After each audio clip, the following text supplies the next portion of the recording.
All right, good afternoon, everyone. Welcome back to our 2 p.m. Facebook Live. Today, my name is Abby, and I'm here with Sam. We are our penguin keepers here at the aquarium, and we are going to be chatting everything about penguins with you guys while our penguins get their afternoon meal. So, just a little bit of the fishy stuff first. We've got 4 different types of fish that make up our penguins' diet. We've got capelin, which is pretty nutritious for our penguins. It's kind of like the vegetables of their diet, and that it's very good for them without too many of the calories.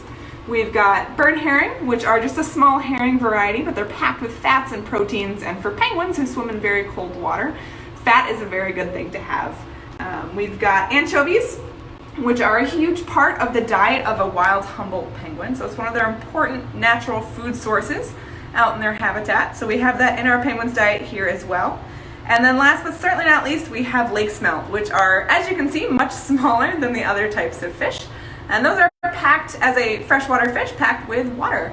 So our penguins get a large portion of the water in their diet from the fish that they're eating. Those lake smelt are a nice little hydrating snack for them. So without further ado, Sam and I are going to head on into the exhibit, and we're going to keep chatting with you guys while we feed our penguins this afternoon. Come on into Penguin Coast. So right now Penguin Coast is home to 12 Humboldt penguins. Most of our colony is over here on the side of the exhibit, hanging out by the pool. Looks like we're going to have some interest in our feed. Usually takes them a while maybe to get used to, get warmed up to the idea of eating. Sometimes they're a little bit more willing to eat from the pool. We're going to be introducing our colony members to you guys as they hopefully come on over to eat, and we'll go from there. But a little bit about myself as I work into getting our penguins a little bit interested. I am originally from Albany, New York. I previously worked at Niagara Aquarium in Boston, so I came here about coming up on a year ago now to work with our penguin colony here and to help bring our newer colony members and hopefully continue to add to our population. So this is Park Zoo in Syracuse, and she does have a mate here on exhibit. His name is Mario. This is Blanca here, who just came out of the water.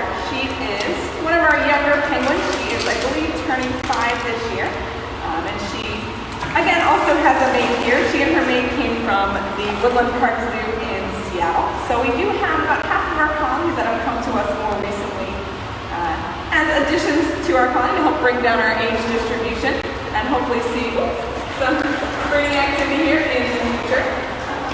Because prior to that we had a pretty geriatric colony. Most of our individuals, like Opus, who's pretty famous at this point, were well past their prime, as we would say, and while we're not really able to help further the population here at the aquarium.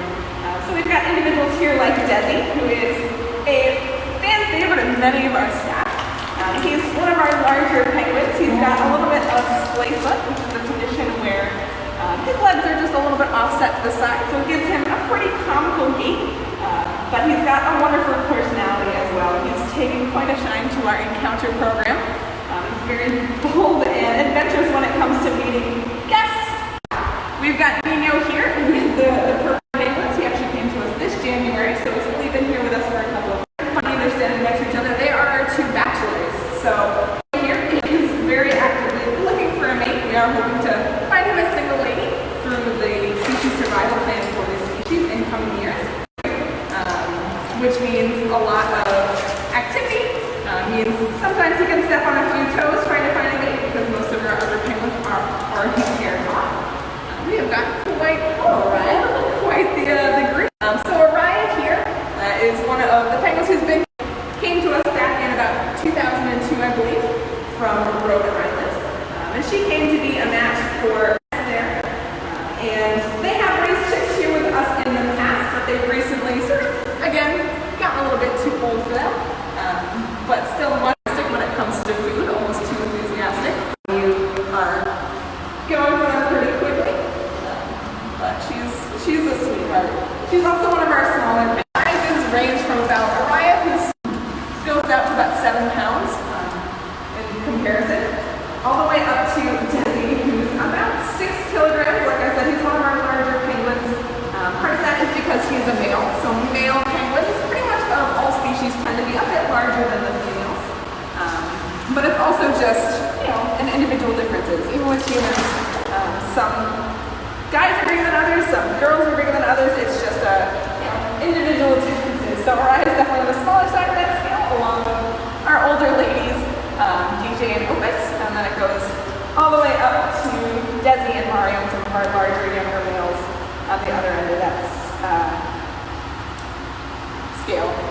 can see though, some of our penguins are pretty picky about what they will eat. We showed you those 4 different types of fish. Not everyone is a fan of every single type, so especially with things like Caitlin, I mentioned like the vegetables of their diet. Can you imagine, trying to get 12 to 14 children to eat their vegetables on a daily basis? It can get pretty challenging. Some of them definitely have preferences in terms of which fish they will eat readily from us, and which ones I have hardly ever gotten them to eat. So it definitely varies from bird to bird. But Sam's over there hanging out with Opus right now. I know we're all well acquainted with Opus. She's one of our leading ladies here at the aquarium. Many of our younger penguins will come over to eat here at the bucket, at the keeper wall where we at the exhibit. Opus prefers to have her meals brought to her, much like the delivery service that I imagine many of us are utilizing right now. She doesn't, as an older lady, she doesn't really like to put up with all the activity, the general hubbub that can happen here around the bucket. It can get a little bit hectic sometimes, especially when everyone's clamoring for a meal all at once. So she likes to wait it out, to have her meals brought to her on the penguin equivalent of a silver platter, because she is a bit of a princess here in our exhibit. We definitely do spoil her a little bit because of the bond that she has with people. So she looks to us as her mate. So many of our penguins have mates here on exhibit. Opus has actually bonded herself to the keepers who come into care for the colony. So she looks to us as her mates essentially, which means that she's more than happy to hang out over there, wait for us to come over to her and spend some quality time with her during feeds, really at any other point of the day as well. Do we have any questions from our Facebook Live? All right, no worries. Sandra, do you have a favorite penguin?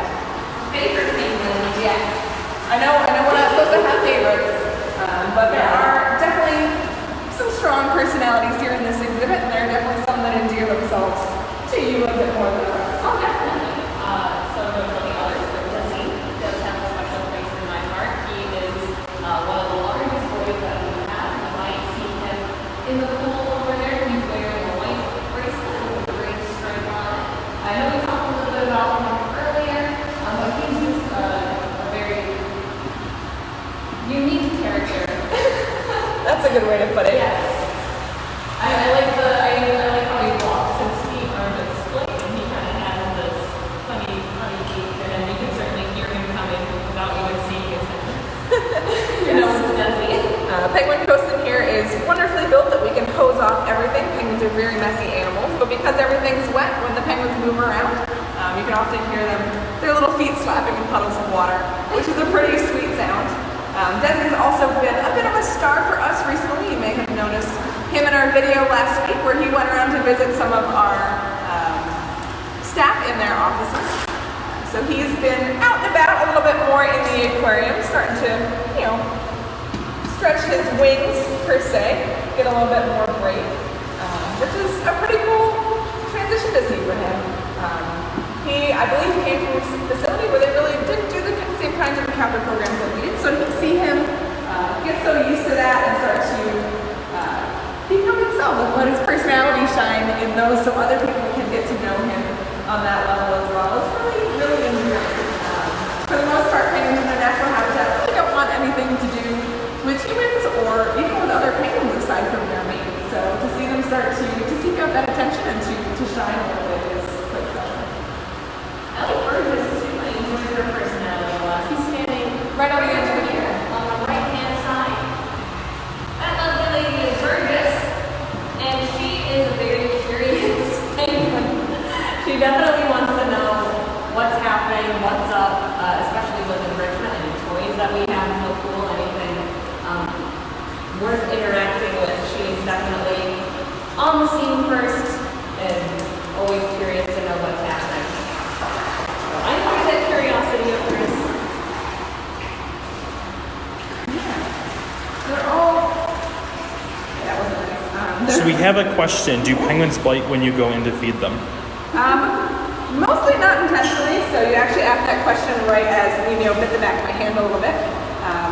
It can be them sort of seeking food if we're feeding another penguin and they're quite hungry. Maybe they might nip at our leg a little bit. We try not to reinforce that behavior. because penguin beaks are very sharp, and if it got to the point where they realized that they got fish every time they nipped us, it might get a little bit uncomfortable for a salmon eye. But occasionally, especially with some of our older penguins, they can deal with conditions like cataracts that might make their vision a little bit cloudy, and fish can look a little bit like fingers to eyes that maybe can't see so well. So occasionally we will get nipped. It's usually nothing too bad, and it definitely comes with the job. Penguins do have those sharp beaks. If they feel uncomfortable, they will use them. But for the most part, our penguins are pretty used to us being in here around, especially to feed. They're really not going to do too much to jeopardize that fish making it into their bellies as quickly as possible. We have another question. So obviously, Chili passed away recently, and the question is, does DJ show any signs of mourning? So DJ and Chili were a bit unique in that their bond was very independent. So oftentimes, even during the day, you would see them in two very different parts of the exhibit. They wouldn't necessarily spend all of their time together anyway. So DJ, we've been keeping a close eye on her to make sure that she is coping well without Chili here on exhibit, but she seems to be doing fine thus far. Again, with that sort of independent relationship they've had, it may have made it a little bit easier on her. But we've definitely been keeping a close eye, making sure that she has everything she needs to make it through this time.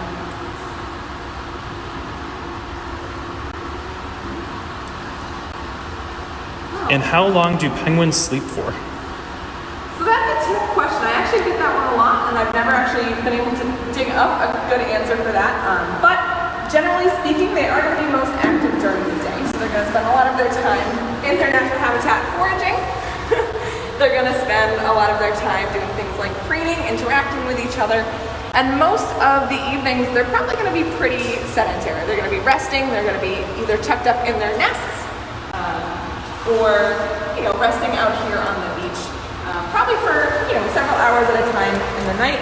But keep in mind too that penguins do have a lot of predators. So just like other prey animals, you always got to be a little bit on guard to make sure that you're not being taken advantage of while you sleep. So they're probably not going to sleep as deeply as, say, you or I would. Nice in our bedroom, safe and sound. Do we have any last questions? All right, well, I want to thank you guys for joining us here in Penguin Coast. Getting a little bit up close and personal with our penguins. I certainly love what I do, and I'm glad to be able to share that with you guys, even though we are closed still. But keep looking forward to us posting new videos and everything at 2 p.m. each day. Keep tuning in. We'd love to continue to share all of the amazing animals that call the Aquarium of Niagara home. So thank you guys. We hope to see you tomorrow.